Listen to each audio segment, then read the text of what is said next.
ਵਾਹਿਗੁਰੂ ਗੁਰੂ ਨਾਨਕ ਪਦ ਪੰਕਜ ਬੰਦਨ ਪੰਕਜ ਬੰਦਨ ਸਿਮਰੋ ਅੰਗਦ ਦੁਖ ਨਿਕੰਦਨ ਗੁਰੂ ਅਮਰਦਾਸ ਹਿਰਦੈ ਨਿਤ ਧਿਆਉ ਹਿਰਦੈ ਨਿਤ ਧਿਆਉ ਸ਼੍ਰੀ ਗੁਰੂ ਰਾਮਦਾਸ ਗੁਣ ਗਾਓ ਗੁਰੂ ਅਰਜਨ ਬਿਗਨਨ ਕੇ ਨਾਸ਼ਕ ਬਿਗਨਨ ਕੀ ਨਾਸਕ ਸ਼੍ਰੀ ਹਰਗੋਬਿੰਦ ਸੁਮਤ ਪ੍ਰਕਾਸ਼ਕ ਸ਼੍ਰੀ ਹਰਿ ਰਾਏ ਨਮੋ ਕਰ ਜੋਰੀ ਨਮੋ ਕਰ ਜੋਰੀ ਸ਼੍ਰੀ ਹਰਿ ਕ੍ਰਿਸ਼ਨ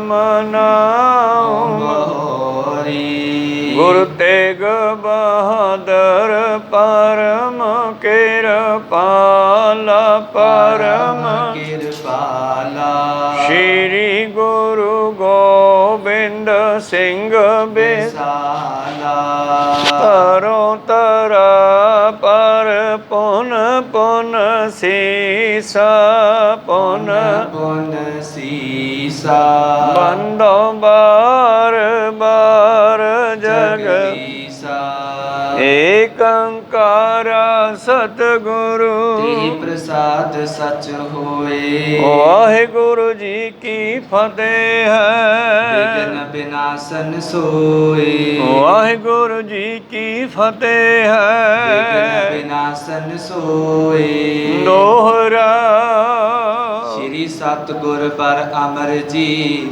ਸ਼ਰਨ ਨਰਨ ਦੁਖ ਹਰਨ ਕਾਰਨ ਕਰਨ ਸੁਜਾਨ ਮਨ ਨਮਸਕਾਰ ਤਿਨ ਚਰਨ ਵਾਹਿਗੁਰੂ ਜੀ ਕਾ ਖਾਲਸਾ ਵਾਹਿਗੁਰੂ ਜੀ ਕੀ ਫਤਿਹ। ਆਓ ਗੁਰੂ ਪਿਆਰੇ ਗੁਰੂ ਸਵਾਰੇ ਸਤਸੰਗੀ ਜਨੋ, ਰੋਜ਼ਾਨਾ ਦੀ ਤਰ੍ਹਾਂ ਪਾਤਸ਼ਾਹ ਜੀ ਕੀ ਅਪਾਰ ਕਿਰਪਾ ਬਖਸ਼ਿਸ਼ ਦਾ ਸਦਕਾ ਪਿਛਲੇ ਪਹਿਰਾਂ ਦੇ ਦੀਵਾਨ ਸਜਾਉਂਦੇ ਹੋਏ ਆਪ ਜੀ ਗੁਰੂ ਚਰਨਾਂ ਵਿਖੇ ਹਾਜ਼ਰੀਆਂ ਲਵਾ ਰਹੇ ਹੋ। ਆਓ ਲੜੀਵਾਰ ਇਤਿਹਾਸ ਦੀ ਕਥਾ ਵਿਚਾਰ ਨਾਲ ਜੁੜਨਾ ਕਰੀਏ ਜੀ। ਆਪਾਂ ਵਿਚਾਰਾਂ ਸਰਵਣ ਕਰ ਰਹੇ ਹਾਂ ਧੰਨ ਧੰਨ ਸਾਹਿਬ ਸ੍ਰੀ ਗੁਰੂ ਨਾਨਕ ਦੇਵ ਮਹਾਰਾਜ ਜੀ ਦਾ ਇਤਿਹਾਸ, ਜੋ ਸੂਰਜ ਪ੍ਰਕਾਸ਼ ਤੋਂ ਪਿਛਲੇ ਦਿਨੀ ਆਰੰਭ ਕੀਤਾ ਹੈ। ਭਾਈ ਸਾਹਿਬ ਭਾਈ ਸੰਤੋਖ ਸਿੰਘ ਜੀ ਕਵੀ ਪਹਿਲਾਂ ਮੰਗਲਾ ਚਰਨ ਕਰਦੇ ਹਨ, ਭਾਵ ਸਾਰੇ ਹੀ ਸਤਿਗੁਰਾਂ ਦੇ ਚਰਨਾਂ ਵਿੱਚ ਅਰਦਾਸ ਬੇਨਤੀ ਜੋਦੜੀ ਕਰਦੇ ਹੈ ਤਾਂ ਕਿ ਜੋ ਅਸੀਂ ਇਹ ਕਾਰਜ ਆਰੰਭਿਆ ਹੈ ਨਿਰਵਿਘਨਤਾ ਸਹਿਤ ਸੰਪੂਰਨ ਹੋ ਜਾਵੇ। ਤੋ ਆਪਾਂ ਵੀ ਅਰਦਾਸ ਬੇਨਤੀ ਕਰਦੇ ਹਾਂ ਜੋ ਕਥਾ ਆਰੰਭ ਕੀਤੀ ਹੈ ਨਿਰਵਿਘਨਤਾ ਸਹਿਤ ਸੰਪੂਰਨ ਹੋਵੇ। ਮੰਗਲਾ ਚਰਨ ਕਰਦੇ ਹੋਏ ਆਪਾਂ ਧੰਨ ਧੰਨ ਸ੍ਰੀ ਗੁਰੂ ਅਮਰਦਾਸ ਮਹਾਰਾਜ ਜੀ ਦੇ ਮੰਗਲਾ ਚਰਨਾਂ 'ਤੇ ਪਹੁੰਚੇ ਹਾਂ। ਆਓ ਸਰਵਣ ਕਰੀਏ। ਉਸ ਤੋਂ ਪਹਿਲਾਂ ਗੁਰੂ ਚਰਨਾਂ ਵਿੱਚ ਲਵਾਈਏ ਹਾਜ਼ਰੀਆਂ। ਗੁਰੂ ਕਾ ਬਖਸ਼ਿਆ ਫਤਿਹ ਦਾ ਨਾਅਰਾ ਕਰੀਏ, ਬੁਲੰਦ ਗੱਜ ਕੇ ਆਖੀਏ ਜੀ ਵਾਹਿਗੁਰੂ ਜੀ ਕਾ ਖਾਲਸਾ ਵਾਹਿਗੁਰੂ ਜੀ ਕੀ ਫਤਿਹ। ਦੋਹਰਾ ਸ਼੍ਰੀ ਸਤਿਗੁਰ ਬਰ ਅਮਰ ਜੀ ਸ਼ਰਨ ਨਰਨ ਦੁਖ ਹਰਨ। ਭਾਈ ਸਾਹਿਬ ਸੰਤੋਖ ਸਿੰਘ ਜੀ ਕਵੀ ਧੰਨ ਗੁਰੂ ਅਮਰਦਾਸ ਮਹਾਰਾਜ ਜੀ ਦੇ ਚਰਨਾਂ ਵਿੱਚ ਅਰਦਾਸ ਬੇਨਤੀ ਜੋਦੜੀ ਕਰਦੇ ਹੋਏ ਮੰਗਲਾ ਚਰਨ ਕਰਦੇ ਹੈ ਕਿ ਹੇ ਸਤਿਗੁਰੂ ਸ੍ਰੀ ਗੁਰੂ ਅਮਰਦਾਸ ਜੀ ਮਹਾਰਾਜ, ਮੈਂ ਤੁਹਾਡੇ ਚਰਨਾਂ ਦੀ ਸ਼ਰਨ ਵਿੱਚ ਹਾਂ ਅਤੇ ਕਿਰਪਾ ਕਰੋ, ਮੇਰੇ ਦੁੱਖਾਂ ਦਾ ਨਾਸ਼ ਕਰੋ ਜੀ। ਕਾਰਨ ਕਰਨ ਸੁਜਾਨ ਮਨ ਨਮਸਕਾਰ ਤਿਨ ਚਰਨ। ਕਾਰਨ ਕਾਰਨ ਸ੍ਰਿਸ਼ਟੀ ਦੇ ਕਰਤਾ, ਭਾਵ ਜਿਹੜਾ ਗੁਰੂ ਹੈ ਇਹ ਪਰਮੇਸ਼ਰ ਦਾ ਹੀ ਦੂਸਰਾ ਸਰੂਪ ਹੈ। ਧੰਨ ਗੁਰੂ ਪਰਮੇਸ਼ਰ ਅਕਾਲ ਪੁਰਖ ਜੀ ਧੰਨ ਗੁਰੂ ਨਾਨਕ ਦੇਵ ਜੀ ਨੂੰ ਕਹਿੰਦੇ, ਇਹ ਨਾਨਕ ਮੈਂ ਪਾਰ ਬ੍ਰਹਮ ਹਾਂ, ਤੂੰ ਗੁਰ ਬ੍ਰਹਮ ਹੈ। ਤੂੰ ਸੰਸਾਰ ਵਿੱਚ ਮੇਰਾ ਪ੍ਰਚਾਰ ਕਰ ਅਤੇ ਮੈਨੂੰ ਜੋ ਤੂੰ ਕਹੇਂਗਾ ਮੈਂ ਉਹ ਕਰਾਂਗਾ। ਔਰ ਇਸੇ ਵਿਸ਼ੇ 'ਤੇ ਹੀ 10ਵੇਂ ਪਾਤਸ਼ਾਹ ਜੀ ਅਕਾਲ ਪੁਰਖ ਨੂੰ ਬੇਨਤੀ ਕਰਦੇ ਆ ਨਾ ਕਿ ਆਦ ਅੰਤ ਏਕੈ ਅਵਤਾਰਾ, ਸੋਈ ਗੁਰੂ ਸਮਝਿਓ ਹਮਾਰਾ। ਜਿਹੜਾ ਆਰੰਭਤਾ ਤੋਂ ਲੈ ਕੇ ਅੰਤ ਤੱਕ ਹੈ ਉਹ ਪਰਮੇਸ਼ਰ ਸਾਡਾ ਗੁਰੂ ਹੈ। ਤੇ ਉਸ ਪਰਮੇਸ਼ਰ ਗੁਰੂ ਨੂੰ ਬੇਨਤੀ ਕਰਦੇ ਆ, ਸੁਖੀ ਵਸੈ ਮੋਰੋ ਪਰਿਵਾਰਾ, ਸੇਵਕ ਸਿੱਖ ਸਭੈ ਕਰਤਾਰਾ। ਤੋ ਪਰਮੇਸ਼ਰ ਜਿਹੜਾ ਹੈ ਗੁਰੂ ਦੇ ਰੂਪ ਵਿੱਚ ਨਾਨਕ ਬਣ ਕੇ ਆਇਆ, ਤੇ ਨਾਨਕ ਜੀ ਹੁਣ ਤੀਸਰੇ ਰੂਪ ਵਿੱਚ ਗੁਰੂ ਅਮਰਦਾਸ ਜੀ ਦੇ ਸਰੂਪ ਵਿੱਚ ਹਨ। ਇਸ ਕਰਕੇ ਇਹ ਸਾਰੇ ਕਾਰਨ ਸ੍ਰਿਸ਼ਟੀ ਦੇ ਮਾਲਕ ਹਨ, ਜੋ ਚਾਹਣ ਸੋ ਕਰ ਸਕਦੇ ਹਨ। ਪਰਮੇਸ਼ਰ ਇਹਨਾਂ ਦੇ ਹਿਰਦੇ ਵਿੱਚ ਵਸਿਆ। ਪ੍ਰਭ ਜੀ ਬਸੈ ਸਾਧ ਕੀ ਰਸਨਾ, ਨਾਨਕ ਜਨ ਕਾ ਦਾਸਨ ਦਸਨਾ। ਤਾਂ ਤੇ ਹੇ ਸ੍ਰੇਸ਼ਟ ਸਤਿਗੁਰੂ ਅਮਰਦਾਸ ਜੀ ਮਹਾਰਾਜ, ਸਾਰੇ ਜੀਵਾਂ ਦੇ ਦੁੱਖਾਂ ਨੂੰ ਦੂਰ ਕਰਨ ਵਾਲਿਓ। ਕਵਿਤ ਰਜਨੀ ਅਵਿਦਿਆ ਸਰ, ਭ੍ਰਮ ਸੋ ਤਿਮਰ ਹਰ, ਕੋਕ ਸੋ ਕਿੰਕਰ ਬਰ, ਕੀਨੇ ਬ੍ਰਹਚੀਨ ਹੈ। ਕਾਰਨ ਸੁਜਾਨ ਸਿਆਣੇ ਸਤਿਗੁਰੂ ਅਮਰਦਾਸ, ਤੇਰੇ ਚਰਨਾਂ ਵਿੱਚ ਨਮਸਕਾਰ ਹੈ।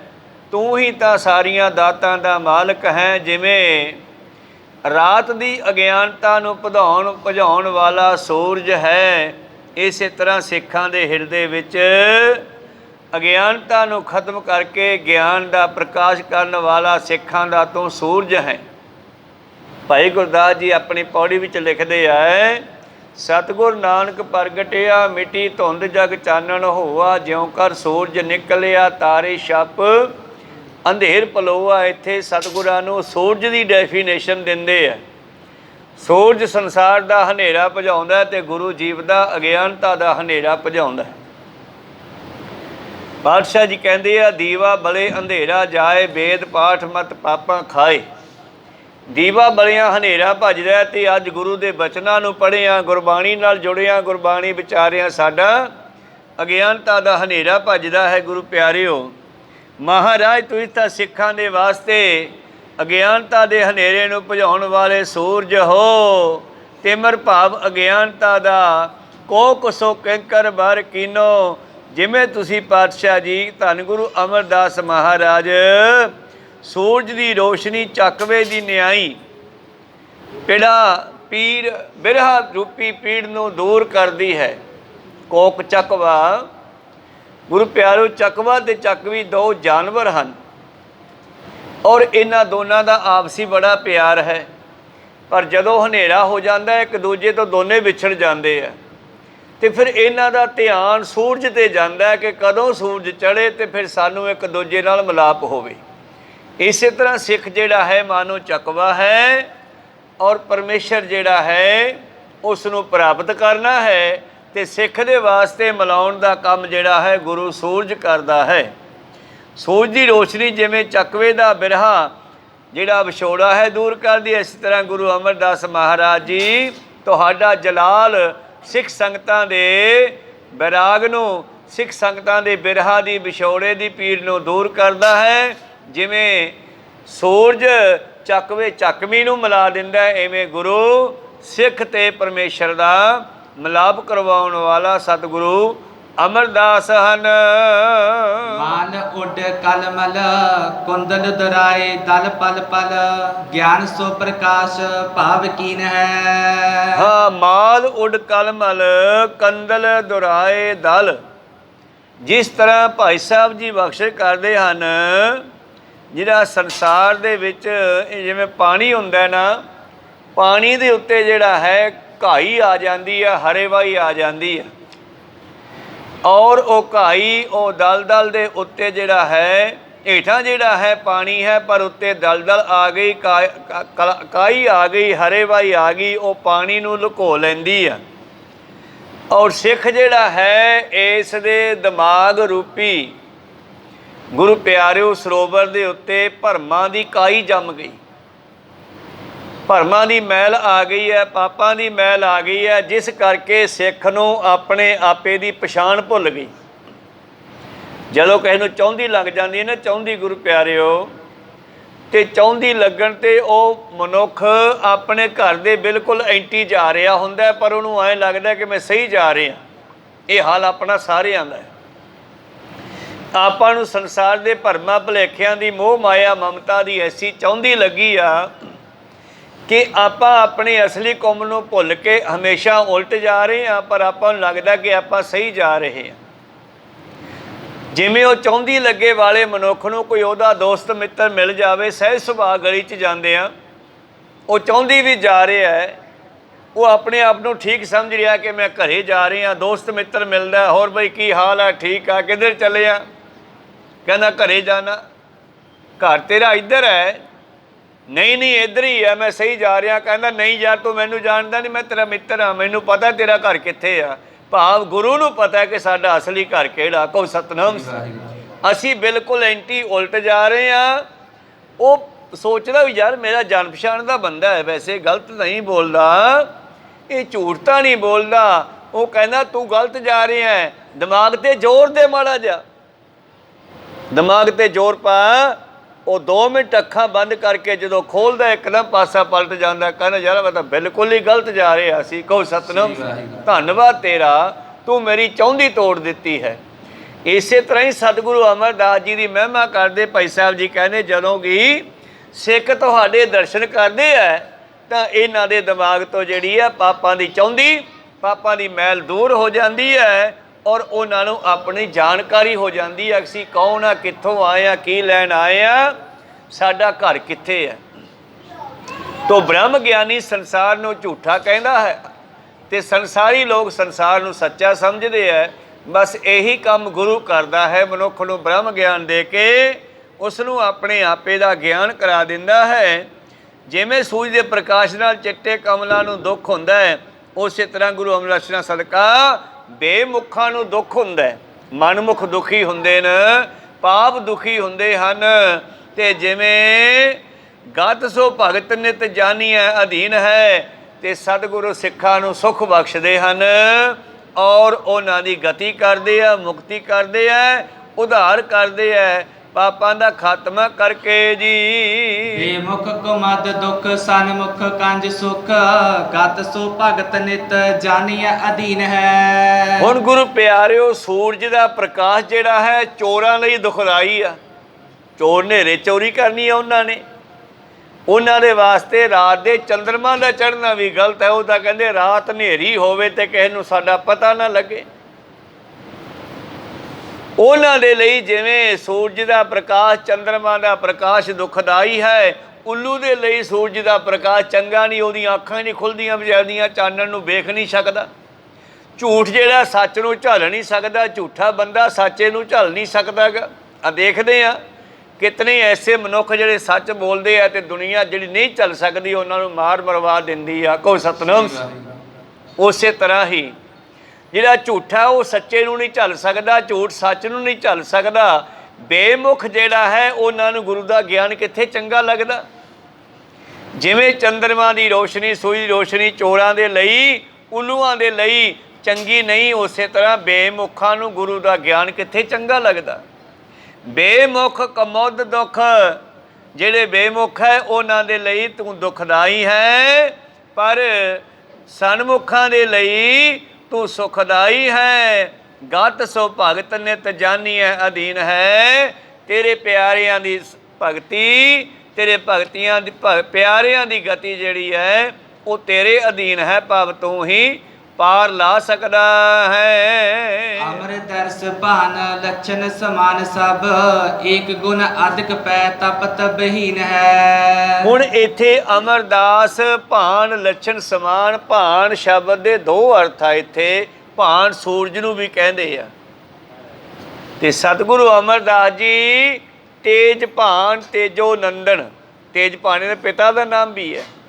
ਤੇ ਸਤਿਗੁਰੂ ਅਮਰਦਾਸ ਦਰਸ਼ਨ ਸੂਰਜ ਦੇ ਸਮਾਨ ਹਨ। ਸਭ ਏਕਾ ਗੁਣ ਅਧ ਕਹੋ ਤਖਤ ਬਹੀਨ ਹੈ। ਗੁਰੂ ਅਮਰਦਾਸ ਜੀ ਵੀ ਆਪਣੇ ਨਿਯਮ ਅਨੁਸਾਰ ਚੱਲਣ ਵਾਲੇ ਭਗਤਾਂ ਦੇ ਅਧੀਨ ਹਨ, ਕਿਉਂਕਿ ਗੁਰੂ ਅਮਰਦਾਸ ਦਰਸ਼ਨ ਸੀਤਲ ਹਨ, ਸੁੱਖ ਦੇਣ ਵਾਲੇ ਹਨ। ਸੂਰਜ ਦੇ ਲੱਛਣ ਗਰਮ ਹਨ, ਪਰ ਚੰਦਰਮਾ ਵਰਗੀ ਰੋਸ਼ਨੀ ਹੈ ਸਤਿਗੁਰਾਂ ਦੀ ਠੰਡੀ। ਸਤਿਗੁਰੂ ਅਮਰਦਾਸ ਦੇ ਗੁਣ ਜੀਵਤ ਹਨ, ਉਹ ਮਨ ਆਤਮਾ ਦੁਨੀਆ ਦੇ ਰੋਗੀਆਂ ਨੂੰ ਠੰਡ ਪਾਉਣ ਵਾਲੇ ਹਨ। ਇਹਦੇ ਦਰਸ਼ਨ ਜਿਵੇਂ ਕੱਲ੍ਹ ਆਪਾਂ ਉਹ ਇੱਕ ਪ੍ਰੇਮੇ ਕੋਹੜੀ ਦੀ ਸਾਖੀ ਸਰਵਣ ਕੀਤੀ ਸੀ ਇਸੇ ਵਿਸ਼ੇ 'ਤੇ। ਬਈ ਦੇਖੋ ਪ੍ਰੇਮਾ ਕੋਹੜੀ ਜਿਸ ਦੇ ਸਰੀਰ ਤੇ ਕੋਹੜ ਹੋਇਆ ਸੀਗਾ, ਸੰਗਤਾਂ ਨੇ ਉਸ ਨੂੰ ਲਿਆ ਕੇ ਗੁਰੂ ਦੇ ਚਰਨਾਂ ਤੇ ਬਿਠਾ ਦਿੱਤਾ। ਤਾਂ ਕਹਿੰਦੀਆਂ ਤੂੰ ਇੱਥੇ ਬੈਠਾ ਰਹਿ, ਸੰਗਤਾਂ ਕਹਿੰਦੀਆਂ ਤੈਨੂੰ ਇੱਥੇ ਜਲ ਪਾਣੀ ਮਿਲੂਗਾ, ਜਦੋਂ ਤੂੰ ਅੰਦਰ ਜਾਣ ਜੋਗਾ ਹੋਇਆ ਫਿਰ ਤੈਨੂੰ ਅੰਦਰ ਵੀ ਲੈ ਜਾਵਾਂਗੇ। ਤੇ ਜਦੋਂ ਸਮਾਂ ਆਇਆ ਤੇ ਗੁਰੂ ਪਾਤਸ਼ਾਹ ਨੇ ਐਸੀ ਕਿਰਪਾ ਦ੍ਰਿਸ਼ਟੀ ਕੀਤੀ, ਉਹ ਕੋਹੜੀ ਦੇ ਸਾਰੇ ਕੋਹੜ ਦੇ ਜ਼ਖਮ ਖਤਮ ਹੋ ਗਏ, ਠੀਕ ਹੋ ਗਿਆ ਉਹਦਾ ਸਾਰਾ ਸਰੀਰ। ਔਰ ਗੁਰੂ ਪਾਤਸ਼ਾਹ ਨੇ ਉਸ ਕੋਹੜੀ ਨੂੰ ਫਿਰ ਇੱਕ ਬਹੁਤ ਵਧੀਆ ਪ੍ਰਚਾਰਕ ਬਣਾਤਾ, ਜਿਸ ਦਾ ਨਾਮ ਪਹਿਲਾ ਪ੍ਰੇਮਾ ਕੋਹੜੀ ਹੈ। ਪਰ ਫਿਰ ਉਸ ਦਾ ਵਿਆਹ ਵੀ ਕੀਤਾ ਔਰ ਬੱਚੀ ਦਾ ਨਾਮ ਮੱਥੋ ਸੀਗਾ, ਤੇ ਉਹਨਾਂ ਦਾ ਨਾਮ ਰੱਖਤਾ ਮੱਥੋ ਮੁਰਾਰੀ ਦੀ ਜੋੜੀ। ਮੁਰਾਰੀ ਕ੍ਰਿਸ਼ਨ ਦਾ ਨਾਮ ਹੈ, ਭਾਵ ਕੋਹੜੀ ਨੂੰ ਐਡਾ ਸੋਹਣਾ ਬਣਾਤਾ ਜਿੰਨਾ ਸੋਹਣਾ ਕ੍ਰਿਸ਼ਨ ਹੈ। ਕਹੋ ਸਤਨਾਮ ਸ੍ਰੀ, ਐਡਾ ਸੋਹਣਾ ਬਣਾ ਦਿੱਤਾ। ਫਿਰ ਉਹਨਾਂ ਤੋਂ ਪ੍ਰਚਾਰ ਦੀ ਸੇਵਾ ਵੀ ਲਈ। ਐਸੇ ਸਤਿਗੁਰੂ ਅਮਰਦਾਸ ਮਹਾਰਾਜ ਜੀ ਹਨ, ਜੋ ਗੁਰੂ ਪਿਆਰੋ ਭਟਕਦਿਆਂ ਤੜਫਦਿਆਂ ਨੂੰ ਠੰਡ ਪਾਉਣ ਵਾਲੇ ਹਨ। ਔਰ ਐਸੇ ਕਿੰਨੇ ਹੀ ਜੀਵ ਤਾਰੇ ਹੈ। ਤੂੰ ਸਿੱਖਾਂ ਦੇ ਵਿੱਚ ਜੀਵਨ ਦੇਣ ਵਾਲਾ ਦਾਤਾ ਹੈ। ਜਿਸ ਤਰ੍ਹਾਂ ਸਤਿਗੁਰ ਨੇ ਬੌਲੀ ਸਾਹਿਬ ਦੀ ਰਚਨਾ ਕੀਤੀ, ਪਟਾਈ ਹੋ ਗਈ, ਥੱਲੇ ਚਲੀ ਗਈ ਪਟਾਈ, ਅੱਗੇ ਪੱਕੀ ਧਰਤੀ, ਇੰਨੀ ਪੱਕੀ ਧਰਤੀ ਆ ਗਈ, ਉਹਦੇ ਵਿੱਚੋਂ ਪਾਣੀ ਕੱਢਣਾ ਬੜਾ ਔਖਾ ਹੋ ਗਿਆ। ਗੈਂਤੀ ਕੋਈ ਛੈਣੀ ਥੋੜਾ ਵੀ ਨਹੀਂ ਸੀ ਚੱਲਦਾ। ਸਿੱਖਾਂ ਨੇ ਆ ਕੇ ਕਿਹਾ, ਮਹਾਰਾਜ ਧਰਤੀ ਥੱਲੇ ਪੱਕੀ ਆ ਗਈ, ਕਣ ਨਹੀਂ ਟੁੱਟਦਾ, ਕੀ ਕਰੀਏ? ਪਾਤਸ਼ਾਹ ਕਹਿੰਦੇ ਅੱਛਾ। ਤੇ ਸਤਿਗੁਰਾਂ ਦੇ ਕੋਲ ਇੱਕ ਸਿੱਖ ਹੈ, ਉਸ ਨੂੰ ਬੁਲਾਇਆ, ਕਹਿੰਦੇ ਉਰੇ ਆ ਸਿੱਖਾ। ਹਾਂ ਮਹਾਰਾਜ। ਜਾ ਆ ਹਥੌੜਾ ਲੈ ਜਾ, ਕਣ ਲੈ ਜਾ, ਤੇ ਜਾ ਕੇ ਕਹਿ ਕੇ ਸਤਨਾਮ ਮਾਰ ਥੌੜਾ, ਪਾਣੀ ਨਿਕਲ ਆਵੇਗਾ। ਤੇ ਗੁਰੂ ਪਿਆਰਿਓ ਸਿੱਖ ਨੇ ਬਚਨ ਮੰਨਿਆ ਤੇ ਜਾ ਕਰਕੇ ਥੱਲੇ ਉਤਰ ਕੇ ਜਦੋਂ ਇੱਕ ਥਾਂ ਪੱਕੇ ਥਾਂ ਤੇ ਧੌੜਾ ਮਾਰਿਆ ਖਿੱਚ ਕੇ, ਤੇ ਉਥੋਂ ਪਾੜ ਪੈ ਗਿਆ ਪੱਥਰ ਵਿੱਚ, ਧਰਤੀ ਵਿੱਚ, ਥੱਲੇ ਨੇੜੇ ਹੀ ਪਤਾਲ ਪਹੁੰਚ ਗਿਆ ਸੀ। ਥੱਲੇ ਪਾਣੀ ਨੇ ਛੱਲ ਮਾਰੀ, ਇੱਕਦਮ ਪਾਣੀ ਨਿਕਲਿਆ। ਤਾਂ ਗੁਰੂ ਪਿਆਰਿਓ ਉਹ ਸਿੱਖ ਦਾ ਨਾਮ ਹੈ ਮਾਨਕ। ਤੇ ਇੱਕਦਮ ਪਾਣੀ ਨਿਕਲਿਆ, ਉਹ ਪਾਣੀ ਵਿੱਚ ਡੁੱਬ ਗਿਆ। ਕਹੋ ਸਤਨਾਮ। ਥੱਲੇ ਪਾਣੀ ਪਤਾਲ ਦਾ ਬਾਹਰ ਨਿਕਲਿਆ, ਬੰਬ ਨਿਕਲੀ ਔਰ ਖੂਹ ਭਰਨਾ ਸ਼ੁਰੂ ਹੋ ਗਿਆ, ਬੌਲੀ ਭਰਨੀ ਸ਼ੁਰੂ ਹੋ ਗਈ, ਉਹ ਪਾਣੀ ਡੁੱਬ ਗਿਆ, ਉਹ ਸਵਾਸ ਨਿਕਲ ਗਏ। ਤਾਂ ਉਹਨੇ ਮਾਤਾ ਨੂੰ ਪਤਾ ਲੱਗਿਆ, ਰੋਂਦੀ ਰੋਂਦੀ ਆਈ, ਮਹਾਰਾਜ ਮੇਰਾ ਕੌਣ ਆਸਰਾ, ਮੇਰਾ ਇੱਕੋ ਪੁੱਤ ਸੀ, ਮੇਰਾ ਘਰ ਵਾਲਾ ਵੀ ਗੁਜ਼ਰਿਆ ਹੋਇਆ, ਮੈਂ ਕਿਹਦੇ ਸਹਾਰੇ? ਕਹਿੰਦੇ ਕੀ ਹੋ ਗਿਆ? ਪੁੱਤ ਮੇਰਾ, ਬਾਪੂ ਜੀ ਮੇਰਾ ਪੁੱਤ ਮਾਨਕ ਖੂਹ ਵਿੱਚ ਡੁੱਬ ਗਿਆ, ਬੌਲੀ ਵਿੱਚ ਡੁੱਬ ਕੇ ਮਰ ਗਿਆ।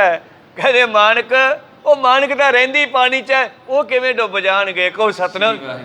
ਸਤਿਗੁਰਾਂ ਦੇ ਗੁਰੂ ਪਿਆਰਿਓ ਇਹ ਰਮਜਾਂ ਹੁੰਦੀਆਂ। ਮਾਨਕ ਇੱਕ ਪੱਥਰ ਹੈ, ਉਹ ਵੀ ਦਰਿਆਵਾਂ 'ਚੋਂ ਨਿਕਲਦਾ ਹੈ। 9 ਰਤਨ ਜਿਹੜੇ ਹਨ, ਕੁਝ ਪਾਣੀ 'ਚੋਂ ਨਿਕਲਦੇ ਆ, ਕੁਝ ਧਰਤੀ 'ਚੋਂ ਨਿਕਲਦੇ ਆ। ਜਿਵੇਂ ਮੋਤੀ ਪਾਣੀ 'ਚੋਂ ਨਿਕਲਦਾ, ਹੀਰਾ ਕੋਲਿਆਂ 'ਚੋਂ ਨਿਕਲਦਾ। ਜਦੋਂ ਬੇਬੇ ਰੋਣ ਲੱਗੀ ਮੇਰਾ ਮਾਨਕ ਮਰ ਗਿਆ, ਪਾਤਸ਼ਾਹ ਕਹਿੰਦੇ ਕਿੱਥੇ ਸਿੱਖੋ ਮਾਨਕ? ਕਹਿੰਦੇ ਜੀ ਉਹ ਪਾਣੀ 'ਚ ਆ, ਕਹਿੰਦੇ ਬਾਹਰ ਕੱਢੋ ਉਹਨੂੰ। ਜੋ ਬਾਹਰ ਕੱਢ ਕੇ ਲਿਆਂਦਾ, ਸਤਿਗੁਰਾਂ ਚਰਨਾਂ 'ਚ ਪਾਇਆ। ਸਤਿਗੁਰ ਨੇ ਮੱਥੇ ਦੇ ਉੱਤੇ ਆਪਣਾ ਸੱਜਾ ਅੰਗੂਠਾ ਰੱਖਿਆ ਤੇ ਭਾਈ ਮਾਨਕ ਦੇ ਵਿੱਚ ਸਾਹ ਚੱਲ ਪਿਓ, ਜਿਉਂਦਾ ਹੋ ਗਿਆ। ਕੋਈ ਸਤਨਾਮ। ਇਸ ਤਰ੍ਹਾਂ ਸਤਿਗੁਰੂ ਤਾਂ ਮੁਰਦਿਆਂ ਨੂੰ ਜੀਵਨ ਦੇਣ ਦੇ ਦਾਤੇ ਹਨ। ਦੋਹਰਾ ਰਾਮਦਾਸ ਸੁਖ ਰਾਸ ਪ੍ਰਭ ਸੇਵਕ ਤਰਾਸ ਬਿਦਾਰ। ਅੱਗੇ ਚੌਥੇ ਪਾਤਸ਼ਾਹ ਜੀ ਦੀ ਸਿਫਤ ਕਰਦੇ ਆ, ਧੰਨ ਗੁਰੂ ਰਾਮਦਾਸ ਮਹਾਰਾਜ ਜੀ ਦੀ ਸਿਫਤ ਕਰਦੇ ਹਨ ਕਿ ਹੇ ਸਤਿਗੁਰੂ ਰਾਮਦਾਸ ਮਹਾਰਾਜ, ਤੁਸੀਂ ਤਾਂ ਸੁੱਖਾਂ ਦੇ ਖਜ਼ਾਨੇ ਹੋ, ਆਪਣੇ ਪ੍ਰਭੂ ਸੇਵਕਾਂ ਦੇ ਡਰ ਭੈ ਦੂਰ ਕਰਨ ਵਾਲੇ ਹੋ। ਪਗ ਪਰ ਮੁਰ ਪ੍ਰਣਾਮ ਹੈ, ਪਰਨਾ ਸ਼ਰਨ ਵਿਚਾਰ। ਮੈਂ ਤੇਰੇ ਚਰਨਾਂ ਉੱਤੇ ਵੀ ਨਮਸਕਾਰ ਕਰਦਾ। ਸੰਤੋਖ ਸਿੰਘ ਜੀ ਬੇਨਤੀਆਂ ਕਰ ਰਹੇ ਆ, ਕਥਾ ਅੱਗੇ ਆਰੰਭ ਹੁੰਦੀ ਹੈ ਇਹਨਾਂ ਮੰਗਲ ਚਰਨਾਂ ਤੋਂ ਬਾਅਦ। ਮੈਂ ਤੁਹਾਡੇ ਚਰਨਾਂ ਤੇ ਪ੍ਰਣਾਮ ਕਰਦਾ ਹਾਂ ਮਹਾਰਾਜ, ਮੈਂ ਆਪ ਜੀ ਦੇ ਚਰਨਾਂ ਦੀ ਸ਼ਰਨ ਲਈ ਹੈ। ਪਗ ਪਰ ਮੁਰ ਪ੍ਰਣਾਮ ਹੈ, ਪਰਨਾ ਸ਼ਰਨ ਵਿਚਾਰ। ਔਰ ਮੇਰੀ ਪ੍ਰਣਾਮ ਤੁਹਾਡੇ ਚਰਨਾਂ ਤੇ ਬੇਨਤੀ ਹੈ ਮਹਾਰਾਜ, ਮੈਨੂੰ ਸ਼ਰਨ ਵਿੱਚ ਰੱਖ ਲਓ। ਕਵਿਤ ਭੁਖ ਕਰ ਭਰੇ ਭੁਖ ਕਰ, ਜਿਉ ਪੀਕ ਕਰ ਸਸੀ ਕਰ ਕਰੇ ਦੁੱਤਹੀਨ ਹੈ। ਤਾਂ ਗੁਰੂ ਪਿਆਰਿਓ ਭਾਈ ਸਾਹਿਬ ਜੀ ਅੱਗੇ ਫਿਰ ਮਹਿਮਾ ਲਿਖਦੇ ਹਨ, ਗੁਰੂ ਅਮਰਦਾਸ ਜੀ ਦੇ ਗੁਣਾਂ ਦਾ ਬਿਆਨ ਕਰਦੇ ਹੈ। ਭੁਖ ਕਰ ਭਰੇ ਭੁਖ ਕਰ ਜਿਉ ਪੇਖ ਕਰ ਸਸੀ ਕਰ ਕਰੇ ਦੁੱਤਹੀਨ ਹੈ। ਕਹਿੰਦੇ ਜਦੋਂ ਸੂਰਜ ਚੜ੍ਹਦਾ ਹੈ ਤੇ ਜਲ ਦੇ ਸਰੋਵਰ ਵਿੱਚ ਸੂਰਜ ਦੀ ਗਰਮੀ ਨਾਲ ਕਮਲ ਦਾ ਫੁੱਲ ਉੱਗਦਾ ਹੈ। ਕਮਲ ਦਾ ਫੁੱਲ ਸੂਰਜ ਦੀ ਰੋਸ਼ਨੀ ਨਾਲ ਤਾਂ ਗੁਰੂ ਪਿਆਰਿਓ ਖੁਸ਼ ਹੁੰਦਾ ਹੈ, ਪਰ ਜਦੋਂ ਰਾਤ ਪੈ ਜਾਂਦੀ ਹੈ, ਸਤਿ ਸ਼੍ਰੀ ਅਕਾਲ ਕਹਿੰਦੀ ਹੈ, ਚੰਦਰਮਾ ਨੂੰ ਦੇਖ ਕੇ ਉਹ ਮੁਰਝਾ ਜਾਂਦਾ ਹੈ, ਕੁਮਲਾ ਜਾਂਦਾ ਹੈ।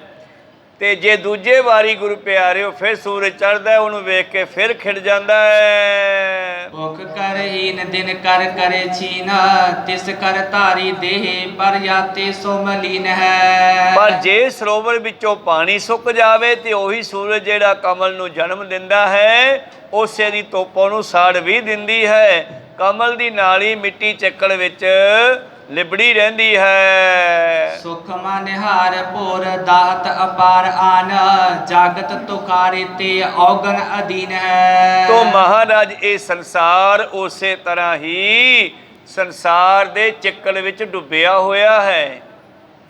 ਹੇ ਗੁਰੂ, ਜੇ ਤੇਰੇ ਨਾਲ ਜੁੜਿਆ ਰਵੇ ਤੇ ਸੁਖੀ ਰਹਿੰਦਾ ਹੈ।